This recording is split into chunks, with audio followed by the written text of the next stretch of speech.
With me, I've got. Is it just to pronounce it cruiserweight or cruiser? You're getting that goal scene from TalkSPort, aren't you? You don't know what he's talking about. No. Fool! Right, listen, Tony BELLEW, Isaac CHILEMBA, what did you make? Talk to me about the body language you assessed from that weigh-in. You know, Tony BELLEW's the kind of guy that wears his heart on his sleeve. That's not a secret. What he says he's going to do, he's going to try and do it. This guy, he comes across as if you're trying to steal food off his table. He's upset. I'd have loved to box someone like Tony BELLEW because, you know, emotionally he's on top. So you get him mad, get him so mad he hates you. So he just wants to kill you, so he can't think tactics. What he's doing is he's intimidating CHILEMBA. So and CHILEMBA's like thinking, you know what, this man ain't got nothing. But straight away he's thinking on the back foot, thinking negatively.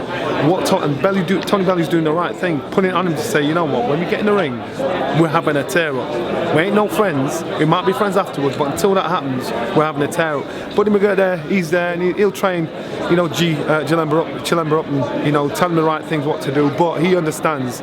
He's got a bit of an animal in front of him in regards to Tony BELLEW. I think Tony BELLEW will probably opt to outbox this man, because what happens is when the stakes get higher, he even though he tries to, you know, emotionally he's there, but common sense kicks in and he thinks, you know what, I want to make sure I get through to the end of this, because he's in touching distance of a world title. So I think he will box smart, he'll drop a little heavy shots just to see how he goes on, and if the boxing is good enough, don't be surprised if Tony BELLEW beats him on points or stops him very late. CROLLA Matthews, the rematch. It's been billed, these two guys are friends, it's all respectful and everything, but I think behind the scenes it hasn't really been like that, has it, Johnny? There's a little bit of a needle there between the two. Yeah, of course there is, and the thing is, we had the Smith brothers on ringside last night, and it was a funny mix, because they're for CROLLA, so they're going for Matthews, a fellow Scouser.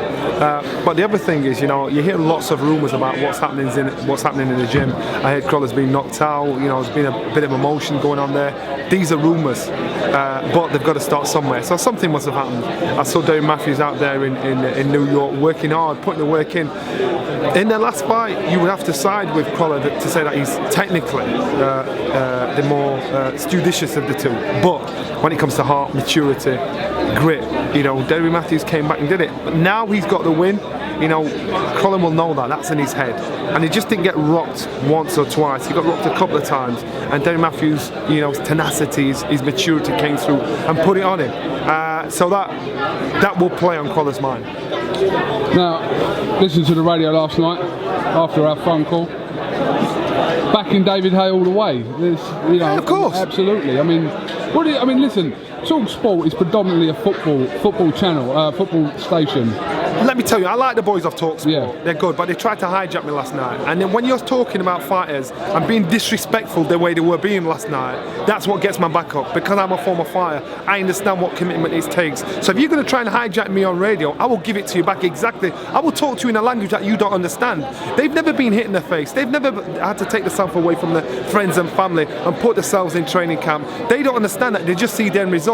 So when my man's trying to jump me on the radio, it's not happening. I will tell him straight. And when he's saying, you know what, I'm not going to watch it, he's a liar. He's going to watch it. He's talking about it. That's his job. And I'm telling you, he's going to have to talk about it the day after David Haye fights. So don't come telling me you ain't going to watch it. You're telling that, hoping the viewers believe you. I don't believe you, and you don't believe you. You're a liar.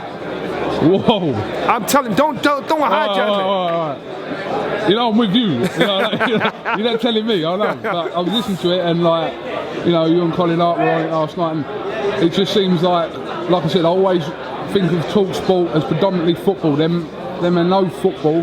When it comes to boxing, I'm not too sure. I'm not claiming to be an expert myself, but you understand what I mean.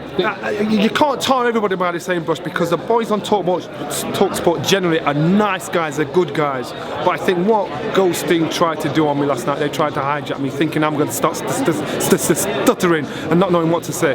That's never going to happen, especially when you're talking about the nitty-gritty of boxing, of what happens behind the scenes. You never catch me out on that. So when you're talking about David Haye, he's coming back for a publicity stunt or whatever, that's pure garbage. Yes, David Haye's a businessman, but he's also a boxer. And he's a man that's got to put himself through it.